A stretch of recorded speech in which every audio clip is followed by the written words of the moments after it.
जय हिंद, नमस्कार, आदाब, सत श्री अकाल। स्वागत है आपका उड़ान क्लासेज के यूट्यूब चैनल के ऊपर। मैं आप सबका एजुकेटर विक्रम सिंह आपका हार्दिक स्वागत करता हूं उड़ान क्लासेज के यूट्यूब चैनल पर। हमारी T20 सीरीज जो है ये चली हुई है एसएससी जीडी के लिए, जिसमें हम एसएससी जीडी के जीके के एमसीक्यू प्रश्नों के बारे में चर्चाएं करते हैं। रोजाना डेली 8 बजे हम ये सीरीज लेकर आपके सामने उपस्थित हो जाते हैं। उम्मीद करता हूं आप सभी विद्यार्थियों को ये सीरीज बेइंतहा जो है पसंद आ रही होगी। बहुत ही ज़्यादा आप लोगों के एसएससी जीडी के पेपर के लिए हेल्पफुल होगी। और इसी में ज़्यादा बातें ना करते हुए हम जो है शुरू करते हैं आज का सबसे बेहतरीन व सबसे पहला प्रश्न। देखिएगा ध्यानपूर्वक, ध्यान से देखिएगा। और पहला प्रश्न है आज का, वर्ल्ड हाईएस्ट नेविगेशन लेक यानी कि विश्व की सबसे ऊंची नौकागम्य झील कौन सी है। विश्व की सबसे ऊंची नौकागम्य झील के बारे में आपसे पूछा गया, जिसमें सुपीरियर झील, टीटीकाका झील, वुलर झील, पेंगोंगसो झील। तो राइट आंसर क्या होगा गाइज? आप बच्चे से जानते होंगे कि इसका राइट आंसर होने वाला है टीटीकाका झील। क्या होगा? टीटीकाका झील। सबसे पहले बात करते हैं, टीटीकाका झील जो है ये पेरू देश के अंदर है। पेरू व एक देश और है जिस देश का नाम है बोलीविया। कौन सा है? बोलीविया। इन दोनों देशों की बाउंड्री के ऊपर स्थित है टीटीकाका झील, जो कि विश्व में सर्वाधिक ऊंचाई पर स्थित है। विश्व के अंदर सबसे ज्यादा ऊंचाई के ऊपर कौन सी झील स्थित है? तो टीटीकाका झील स्थित है।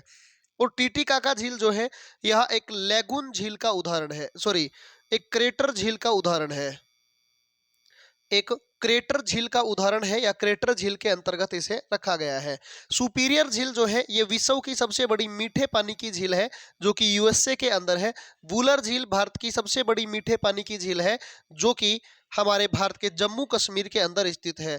पेंगोंगसो झील भारत और यानी कि एक तो इंडिया प्लस चाइना, जिसे आप मिही आंखों वाला देश कहते हैं, एशिया का मरीज के नाम से आप जानते हैं चाइना, इन दोनों के बीच में जो है डिस्प्यूटेड लेक पूछ ली जाए तो पेंगोंगसो झील है, जिसमें खारा पानी पाया जाता है। और यह झील लद्दाख के अंदर आपको देखने को मिलेगी। ये लद्दाख के अंदर है। ठीक है, तो गाइज आज के इस पहले प्रश्न का राइट आंसर क्या होगा? तो बी आंसर राइट आंसर होगा। चलते हैं नेक्स्ट क्वेश्चन की ओर। और नेक्स्ट प्रश्न को ध्यान से देखिएगा। देखिए बेहतरीन प्रश्न है, रानी की बाव world heritage site listed in, यानी कि रानी की बाव विरासत विश्व विरासत स्थल में शामिल हुई। कब इसको शामिल किया गया? रानी की बाव जो है इसे विश्व विरासत स्थल की सूची के अंदर शामिल कब किया गया? तो 2014 में। कब शामिल किया गया? 2014 में इसे विश्व विरासत स्थल के रूप में शामिल किया गया था। अब रानी की जो बाव है या रानी की जो बाव है, यह इसका चित्र कौन से नोट के ऊपर देखने को मिलता है? तो इसके चित्र के बारे में बात कर लें तो जो हमारा 100 रुपए का जो नोट है, इस 100 रुपए के नोट के ऊपर कौन सा चित्र बना हुआ है? तो रानी की बाव का चित्र बना हुआ है। ठीक है, तो गाइज इस प्रश्न का सही आंसर होगा डी आंसर। देखिए अगला प्रश्न। अगला प्रश्न है, where is Sanchi stupa located in India, यानी कि सांची स्तूप भारत में कहाँ स्थित है? सांची के स्तूप के बारे में पूछा गया। और सांची का स्तूप कहाँ पे स्थित है? तो आप जानते हैं कि विदिशा नगर मध्य प्रदेश में। कहाँ पे है? विदिशा नगर मध्य प्रदेश में सांची का स्तूप जो है ये स्थित है। तो राइट आंसर होगा आपका बी आंसर। मध्य प्रदेश से पूछा गया तो मध्य प्रदेश का एक शहर है जिसे आप इंदौर के नाम से जानते हैं। ये इंदौर शहर भारत का सबसे स्वच्छ शहर है। कैसा शहर है? भारत का सबसे स्वच्छ शहर कौन सा है? तो वो इंदौर है, जो कि भारत का सबसे स्वच्छ साफ सुथरा शहर है। ठीक है, मध्य प्रदेश के अंदर जो है, मध्य प्रदेश जो है, इस मध्य प्रदेश को कहते हैं सोया प्रदेश। क्या कहते हैं? सोया प्रदेश के नाम से भी आप इसे जानते हैं। मध्य प्रदेश को टाइगर स्टेट भी कहते हैं, क्योंकि मध्य प्रदेश में सर्वाधिक टाइगर पाए जाते हैं, इसके कारण इसे टाइगर स्टेट भी कहा जाता है। और मध्य प्रदेश में एक कूनू नेशनल पार्क है, कूनू या कोनो के नाम से इसे जानते हैं, जिसके अंदर अभी नामीबिया देश से, जो नामीबिया देश से है, इससे 8 जो है चीते ला करके इसमें डाले गए हैं। ठीक है, और उन 8 चीतों की बात कर लें तो उनमें से 5 तो मादा है और 3 नर है। 3 क्या है, नर है। ठीक है, तो इस प्रश्न का हमारा सही जो आंसर होगा गाइज वो होगा बी आंसर। फिर चलते हैं नेक्स्ट क्वेश्चन की ओर।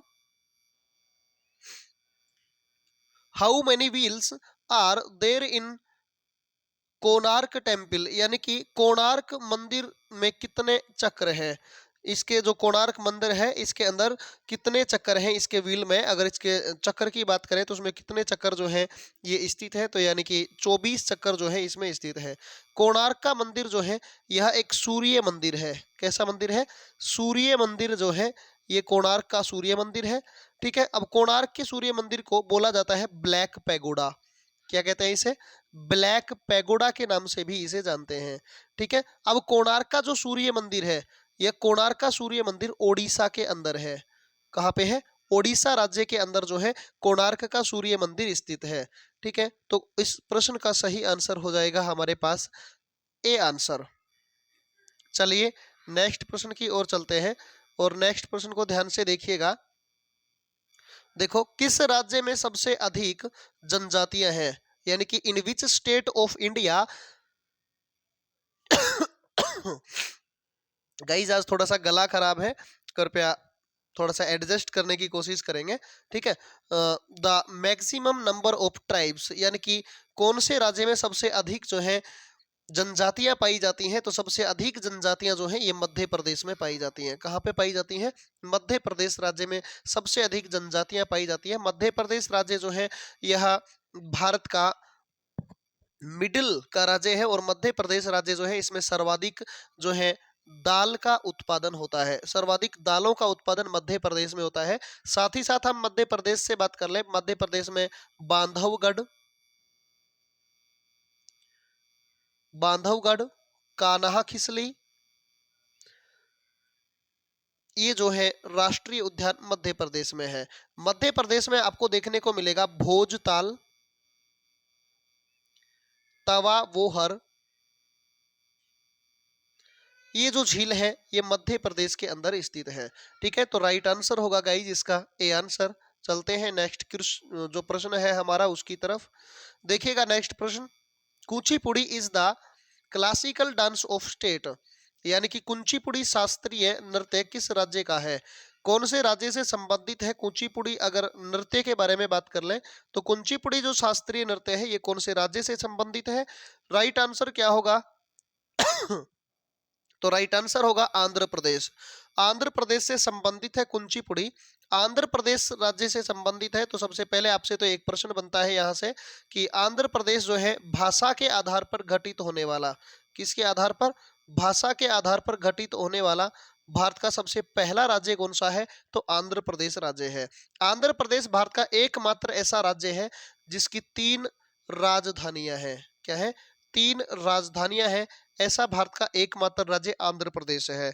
और आंध्र प्रदेश जो है इसकी 3 राजधानियां कौन कौन सी हैं, कुरनूल है, विशाखापट्टनम है और अमरावती है, ये 3 इसकी राजधानियां हैं। अब आंध्र प्रदेश जो हमारा भारतीय राज्य यह पूर्वी तट में सबसे, यानी कि जो पूर्वी तटीय मैदान है इसी पूर्वी तट पर सबसे लंबी तटरेखा बनाने वाला राज्य भी कौन सा है, तो आंध्र प्रदेश राज्य है। ठीक है, आंध्र प्रदेश राज्य के अंदर जो है पेनकोंडा, वेनकोंडा और साथ ही साथ बात कर ले नल्ला माला, जो आपको पहाड़ियां हैं ये देखने को मिलेंगी। कोलेरू झील के बारे में बात कर लें तो कोलेरू झील कहाँ पे मिलेगी आपको, तम आंध्र प्रदेश राज्य जो है इसके अंदर देखने को मिलेगी। तो राइट आंसर होगा गाइज इसका ए आंसर। चलते हैं नेक्स्ट प्रश्न की ओर और नेक्स्ट प्रश्न देखिएगा, Dashavatar and Tamasha are related to, यानी कि 10 अवतार और तमाशा किस राज्य से संबंधित है। ठीक है, बेहतरीन प्रश्न है, बहुत ही ज्यादा इंपॉर्टेंट प्रश्न है, आया हुआ है एसएससी के पेपर में, तो इसे इंपॉर्टेंट मार्क आप कर सकते हैं। ठीक है, आया हुआ है एसएससी के पेपर के अंदर, तो कौन से राज्य से संबंधित है ये आपको बताना है आंसर, और इसका सही आंसर क्या होगा, तो सही आंसर होगा महाराष्ट्र। महाराष्ट्र राज्य से संबंधित है। तो गाइज एक बार सेशन को जल्दी से जल्दी शेयर कर दें और भी अपने जो प्यारे प्यारे विद्यार्थी हैं वो सब इस सेशन को देख पाएं, अपनी तैयारी को जो है अच्छा बना सकें। इसलिए एक बार जो है सेशन को शेयर कर दीजिएगा, लाइक कर दीजिएगा और साथ ही साथ अगर किसी ने चैनल को सब्सक्राइब नहीं किया है तो कृपया चैनल को सब्सक्राइब भी कर लें और बेल आइकन का जो बटन है इसको भी प्रेस कर लें। महाराष्ट्र राज्य में है, तो महाराष्ट्र राज्य जो है, इस महाराष्ट्र के अंदर आपको एक तो थाल घाट और एक आपको देखने को मिलेगा भोर घाट। ये दोनों दर्रे आपको महाराष्ट्र में देखने को मिलेंगे। महाराष्ट्र राज्य के अंदर आपको जो है लोनार झील देखने को मिलेगी, जिसका पानी जो है गुलाबी रंग का हो चुका है। महाराष्ट्र के अंदर आपको मुंबई बंदरगाह देखने को मिलेगा, जो कि सालसेट द्वीप के ऊपर स्थित है। कौन से द्वीप के ऊपर स्थित है? सालसेट द्वीप के ऊपर स्थित है महाराष्ट्र के अंदर मुंबई बंदरगाह, जो कि हमारे भारत का सबसे बड़ा बंदरगाह मुंबई बंदरगाह है, जिसे हम गेटवे ऑफ इंडिया के नाम से जानते हैं। चलते हैं नेक्स्ट क्वेश्चन की ओर।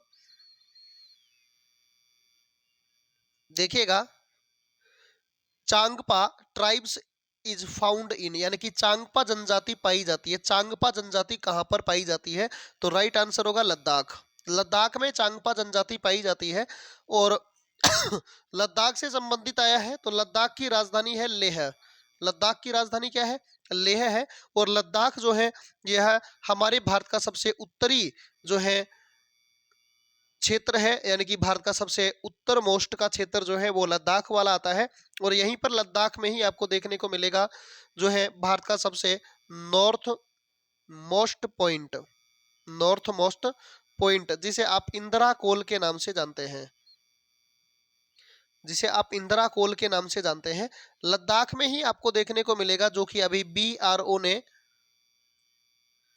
बॉर्डर रोड ऑर्गेनाइजेशन ने एक सड़क बनाई है, जिसे आप DSDBO रोड के नाम से जानते हैं, जिसे दरबुक शोक दौलत बेग ओल्दी रोड के नाम से जानते हैं। और यह 255 किलोमीटर ये लंबी सड़क है, जो कि भारत ने LAC के सहारे सहारे जो है बनाई है। गलवान घाटी वाला डिस्प्यूट जो हुआ था भारत चीन के बीच में, वो इसी सड़क को लेकर के हुआ था। ठीक है, तो राइट आंसर होगा गाइज इसका ए आंसर। चलते हैं नेक्स्ट प्रश्न की ओर। और नेक्स्ट प्रश्न ये रहा, Lepcha tribes is famous in which state, यानी कि लेपचा जनजाति किस राज्य में प्रसिद्ध है? तो लेपचा जनजाति जो है ये सिक्किम राज्य में प्रसिद्ध है। और सिक्किम राज्य के बारे में बात कर लें तो सिक्किम जो राज्य है ये हमारे भारत में जनसंख्या की दृष्टि से, जनसंख्या की दृष्टि से सबसे छोटा जो राज्य है हमारे भारत का, तो वो कौन सा होगा? वो सिक्किम होगा। और सिक्किम की बात कर लें तो भारत का या दुनिया का सबसे पहला, पूरे विश्व का सबसे पहला जैविक राज्य कौन सा बना है? तो वो सिक्किम बना था। और सिक्किम के अंदर हम बात कर लें तो सिक्किम में अगर आइसक्रीम भी आती है तो वो पत्ते के बाउल में आती है। ठीक है, यानी कि पूरी तरीके से कार्बनिक खेती को बढ़ावा जो है सिक्किम ने दिया है। यहाँ पर पूरी तरीके से 2018 में इसे भारत का एक जो है जैविक राज्य घोषित किया गया था। और सिक्किम के अंदर आपको क्या क्या देखने को मिलेगा? तो सिक्किम के अंदर आपको नाथुला दर्रा देखने को मिलेगा। नाथुला दर्रा जो कि रेशम मार्ग के लिए प्रसिद्ध था और इसे 1962 में बंद कर दिया गया था, लेकिन इसे फिर 2006 के अंदर जो है दोबारा से क्या किया गया था? खोला गया था। दोबारा से क्या किया गया था भाई? इसे खोला गया था। ठीक है, तो राइट आंसर होगा हमारा सी आंसर। देखो अगला प्रश्न, Bharatanatyam classical dance is famous in, यानी कि भरतनाट्यम शास्त्रीय नृत्य किस राज्य में प्रसिद्ध है? तो भरतनाट्यम लोक नृत्य के बारे में या शास्त्रीय नृत्य के बारे में बात कर ले तो ये तमिलनाडु से संबंधित है। ठीक है, अब तमिलनाडु से संबंधित है तो तमिलनाडु के बारे में आप अच्छे से जानते होंगे कि तमिलनाडु जो है, इस तमिलनाडु की राजधानी चेन्नई है। कौन सी है? चेन्नई है। अब तमिलनाडु के अंदर जो है हमें चित्रांगुड़ी जो है रामसर वेटलैंड भी देखने को मिलेगा तमिलनाडु के अंदर। और साथ ही साथ हम बात कर लें तमिलनाडु के अंदर जो है पलानी पहाड़ी, सेवरोई पहाड़ी, ऊटी पहाड़ी, जवादी पहाड़ी, ये पहाड़ियां हमें देखने को मिलती हैं तमिलनाडु के अंदर।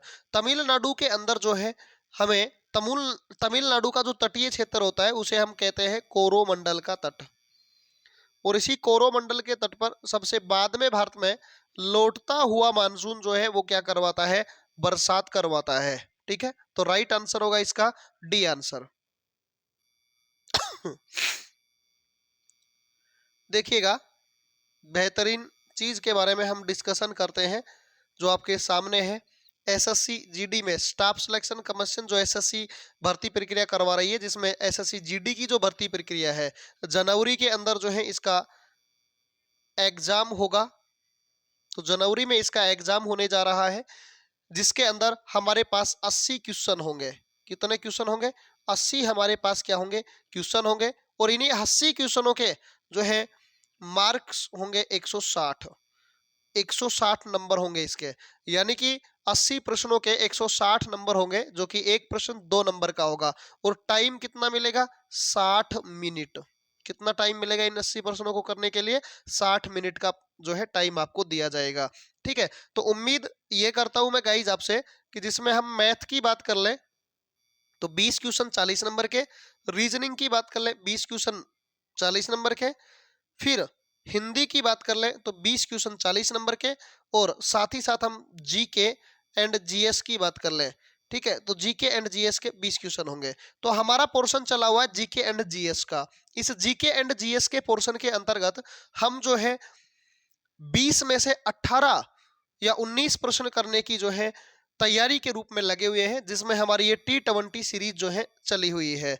साथ ही साथ हम और भी चीजें आपके लिए जो है लेकर आएंगे, जिसमें आप लोगों को कमेंट बॉक्स में ये बताना है कि हम मंडे टू सैटरडे, यानी कि मंडे से सैटरडे तो हमारी ये T20 सीरीज चलेगी ही चलेगी, इसमें कोई किंतु परंतु नहीं है।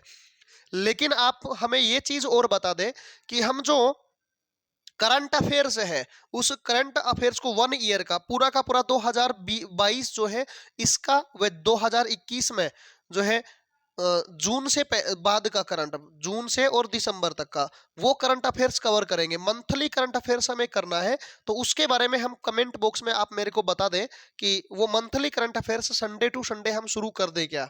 ठीक है, तो उसके बारे में मेरे को जानकारी आप देंगे। ठीक है, तो कमेंट बॉक्स में आपको ये जानकारी देनी है। और जिस भी भाई या बहन को जो है किसी प्रश्न में डाउट है तो ये हमारा हेल्पलाइन नंबर है, यहाँ पे जो है अपना कमेंट डालकर अपने प्रश्न का आंसर ले सकते हैं। साथ ही साथ उड़ान क्लासेज जो है लिखा हुआ है सब्सक्राइब नाउ, यानी कि उड़ान क्लासेज के यूट्यूब चैनल को सब्सक्राइब कर लें अपने प्यारे। ईमानदारी से सिलेक्शन के लिए, अगर आपको सिलेक्शन करना है, अपना सिलेक्शन लेना है, तो ईमानदारी से उड़ान क्लासेज के यूट्यूब चैनल को सब्सक्राइब कर लें। ठीक है, आपके तैयारी में, आपके सिलेक्शन में एक महत्वपूर्ण रोल अदा करेगी उड़ान क्लासेज की ये टीम।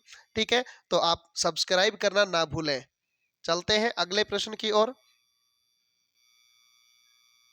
और अगला प्रश्न ये है आपके पास, देखिएगा साइंस का क्वेश्चन है, कुछ साइंस के प्रश्न है, मिक्सअप जो है आपके सामने आएगा। In this part of body digestion of protein beings, यानी कि शरीर के किस भाग से प्रोटीन का पाचन शुरू होता है। शरीर का कौन सा भाग है जिससे प्रोटीन का पाचन शुरू होता है? तो स्टमक इसका राइट आंसर होगा, यानी कि आमाशय इसका सही आंसर होगा। फिर चलते हैं नेक्स्ट प्रश्न की ओर। देखिएगा, किस कोशिकांक में डीएनए नहीं पाया जाता? कौन से कोशिकांक में डीएनए नहीं पाया जाता? तो इसका राइट आंसर होगा लाइसोसोम। क्या होगा? लाइसोसोम में जो है डीएनए नहीं पाया जाता। ठीक है, चलते हैं नेक्स्ट क्वेश्चन की ओर। देखिएगा, प्लाज्मा झिल्ली के अंदर जेली जैसे पदार्थ भरा रहता है, यानी कि is a jelly like substance found फेटिंग इनसाइड द प्लाज्मा मेम्ब्रेन, यानी कि प्लाज्मा झिल्ली के अंदर जेली जैसे पदार्थ भरा रहता है। तो इसका राइट आंसर क्या होगा? साइटोप्लाज्म। साइटोप्लाज्म सही आंसर होगा। चलते हैं नेक्स्ट प्रश्न की ओर। देखिएगा 14 नंबर प्रश्न, फोस्फोलिपिड के संश्लेषण में कौन भाग लेता है? यानी कि फोस्फोलिपिड का जो संश्लेषण होता है उसमें कौन भाग लेता है? स्मूथ इंडोप्लाज्मिक रेटिकुलम जो है इसका राइट आंसर होगा, यानी कि डी आंसर इस प्रश्न का, हमारे 14 नंबर प्रश्न जो है इसका डी आंसर सही होगा। फिर चलते हैं अगले प्रश्न की ओर। अगला प्रश्न देखना ध्यान से। यह धमनी रक्त को किडनी तक पहुंचाती है, यानी कि निम्नलिखित में से कौन सी ऐसी धमनी है जो रक्त को किडनी तक पहुंचाती है? ठीक है, खून जो होता है हमारे शरीर में, इस खून को यानी कि ब्लड को जो है आर्टरी तक पहुंचाती है, यानी धमनी तक पास करती है, पहुंचाती है। रेनेल इसका राइट आंसर होगा। अगला प्रश्न है, world ozone day is celebrated on, यानी कि विश्व ओजोन दिवस कब मनाया जाता है? देखिएगा, सबसे पहले हम ओजोन डे के बारे में बात करते हैं। तो ओजोन डे 16 सितंबर को मनाया जाता है। लेकिन आपसे ओजोन वीक पूछ लिया जाए, यानी कि ओजोन सप्ताह पूछ लिया जाए, तो ये होगा 10 से 16 सितंबर। कितना होगा? 10 से 16 सितंबर इसका राइट आंसर होगा। ठीक है, साथ ही साथ हम बात कर लें कि ओजोन जो है ये समताप मंडल में पाई जाती है। समताप मंडल में ओजोन जो है वायु की परत, गैस की परत जो है पाई जाती है। यह ओजोन हमारी पैराबैंगनी किरणों से पैराबैंगनी जो किरण होती हैं, इन्हीं पैराबैंगनी किरणों से हमारी सुरक्षा करती है। ठीक है, यानी कि यूवी रेज से हमारी सुरक्षा करती है। और ओजोन की मोटाई, ओजोन की जो मोटाई की बात कर ले, तो ओजोन की मोटाई किस में मापी जाती है? डोबसन इकाई के अंदर जो है ओजोन की मोटाई मापी जाती है। राइट आंसर होगा इस प्रश्न का गाइज सी आंसर। अगला प्रश्न देखिएगा, प्रकाश रासायनिक धुआंसा मुख्यतः है। ठीक है, यानी कि फोटोकेमिकल स्मोग मेनली इज, यानी कि फोटोकेमिकल स्मोक जो है, प्रकाश रासायनिक धुआंसा जो है, धुआंसा आप जानते होंगे कि हमारे एटमॉस्फेयर में जो है कोहरा सा छाया होता है, उसे धुआंसा के नाम से आप जानते हैं। ठीक है, तो ये मुख्यतः होता है ओजोन। क्या होता है? ओजोन होता है। ठीक है, चलते हैं नेक्स्ट प्रश्न की ओर। अगला प्रश्न ये रहा, which of the following is an example of green house gas, यानी कि ग्रीन हाउस गैस का उदाहरण कौन सा है? कौन सा निम्नलिखित में से ग्रीन हाउस गैस का उदाहरण है? मीथेन है, कार्बन डाइऑक्साइड है, ऑक्सीजन है, या ए व बी दोनों है? ठीक है, तो राइट आंसर क्या होगा? देखो, मीथेन और कार्बन डाइऑक्साइड जो है दोनों ही ग्रीन हाउस गैस के लिए जिम्मेदार है। तो इसका डी आंसर यानी कि ए एंड बी दोनों जो है राइट आंसर होगा। ऑक्सीजन जो है ये ग्रीन हाउस गैस नहीं है। अगला प्रश्न, the new name of Jim Corbett national park is, यानी कि जिम कॉर्बेट राष्ट्रीय उद्यान का नया नाम क्या है? तो जिम कॉर्बेट नेशनल पार्क जो है ये भारत का प्रथम नेशनल पार्क है। भारत का सबसे पहला या प्रथम जो है नेशनल पार्क कौन सा है? तो जिम कॉर्बेट नेशनल पार्क है। ये है कहाँ पे? तो ये उत्तराखंड राज्य के अंदर स्थित है। ठीक है, पहले इसको स्थापित कब किया गया था? तो 1936 में। किस नाम से? हेली के नाम से इसे स्थापित किया गया था। ठीक है, लेकिन अब इसका नाम क्या रखा हुआ है? तो नया नाम पूछा गया, रामगंगा नेशनल पार्क। क्या होगा? रामगंगा नेशनल पार्क इसका राइट आंसर होगा। फिर चलते हैं नेक्स्ट क्वेश्चन की ओर। देखिए, what is the health effect of excess fluorine in drinking water, fluoride in drinking water, यानी कि पीने के पानी में फ्लोरीन की मात्रा अधिक होने का या फ्लोराइड की मात्रा अधिक होने का क्या प्रभाव होगा? यानी कि हमारे पानी के अंदर फ्लोराइड की मात्रा बहुत ज्यादा है, जिस पानी को हम पी रहे हैं, तो उसके कारण जो है क्या प्रभाव होगा हमारे शरीर पर? तो उसका सही आंसर क्या होगा? फ्लोरोसिस। क्या होगा? फ्लोरोसिस राइट आंसर होगा। ठीक है, तो गाइज आपको मैं उम्मीद करता हूं कि बेहतरीन तरीके से ये सीरीज पसंद आई होगी। आज के ये जो 20 प्रश्न है ये आपको बहुत ही अच्छे लगे होंगे, जिसके अंदर हम जो है बाइलैंग्वेज प्रश्नों के बारे में अध्ययन किए हैं। तो ये 20 प्रश्न आपकी आने वाली एसएससी जीडी की जनवरी की जो एग्जाम होगी उसके अंदर आपके लिए बहुत ही ज़्यादा हेल्पफुल होंगे। तो गाइज आज के सेशन में हम इतना ही। एक बार चैनल को जो है शेयर करना ना भूलें, वीडियो को शेयर करें और साथ ही साथ अगर किसी ने लाइक का बटन नहीं दबाया है ना, तो भाई साहब एकदम कसम से ना मैं कह रहा हूँ, एक बार लाइक का बटन जरूर दबा कर जाए, जिससे आपकी ना हाजिरी की जो है वो लग जाए और मेरे को ये अंदाजा हो जाए कि हर भाई व हर बहन जो है उड़ान क्लासेज के यूट्यूब चैनल को इतना प्यार व इतना सपोर्ट दे रहा है, जिससे कि हम उनके लिए ऐसे ही बेहतरीन तरीके से कंटेंट उनके लिए उपलब्ध करवाते रहें, उनकी तैयारी को ऐसे ही सुदृढ़ व सटीक बनाते रहें, जिससे आने वाले स्वर्णिम भविष्य को वो अपनी कलम से लिख सकें। ठीक है, तो अपनी कलम से अपने स्वर्णिम भविष्य को लिखने के लिए उड़ान क्लासेज के यूट्यूब चैनल को सब्सक्राइब कर लें, बेल आइकन के बटन को प्रेस कर लें, हर एक वीडियो को लाइक करते चलें और अपनी तैयारी को अच्छे से जो है सुचारू रूप से बनाए रखें। धन्यवाद।